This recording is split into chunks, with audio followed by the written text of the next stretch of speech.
Hey friends, it's Monday.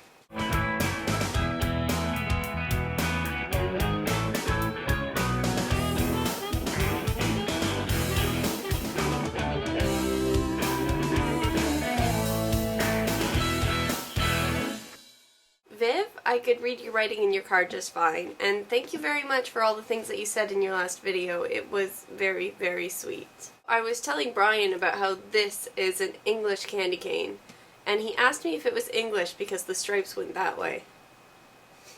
Boys. Andy, I sure hope all those boxes that were behind you in your last video aren't there for you to unpack. Otherwise, I feel really, really bad for you. But good luck getting settled in your new area. Our theme this week is to pick a single word, preferably one that means something to us, and talk about it. The word I've chosen is euphoric, and that's because in high school I read the entire collective works of Jack White, and he overuses the word really, really badly. Jack White is still my favorite author, and not just because he's Canadian. His writing style isn't for everyone because he does often use first person, which usually I'm not a fan of, but with him I am. He's quite verbose, he's quite formal, but I find that he does it in a very sophisticated way that I personally really appreciate. After reading all those books by Jack White, the word euphoric just had such positive connotations for me that I've come to love it. On that same thread, our theme this week is to come up with one word to describe each of our foreign friends. Adam, the word I've chosen for you is happy.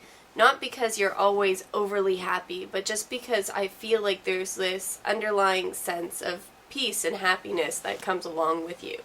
Ever since meeting you, I've always gotten the impression that you are a joyful person. Even when things that aren't terribly happy are happening to you, you always seem to pull yourself together and be happy with who you are and what you can do and make the best of the situation.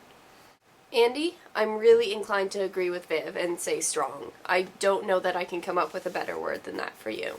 However, in an effort to not ride Viv's coattails too terribly, I'm gonna go with proud. You're definitely not proud in a domineering, negative sort of way, but you are very proud of who you are.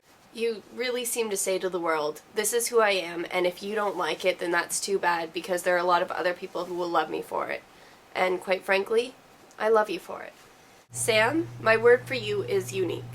You are so incredibly creative and bubbly, and nobody else would have ever even thought to call me leery. You are so very much your own person. It can't be said as much about anyone else as you that you really march to the beat of your own drum, and I think that that's fantastic. Viv, I love that you called yourself different. I agree with you. I would call all of us different in that really fantastic way. But the word for you that I'm going to go with is lovely. You're so very kind, and you're really funny, but what makes you truly lovely is that you can tell that you don't feel this constant need to be nice, to be funny. You're just yourself, and that's what makes you being lovely truly genuine. Currently, Brian is sitting here watching me film this, and we have concurred that the word to use for me is verbose. Sorry guys, I really need to work on that. My silver lining of the day is that I'm going to work and I'm going to go out and play on the playground, and there is just so much snow out there. It is so much fun to go out and play with the kids in the snow. That is all I have for today, so Adam, I'll see you tomorrow. Of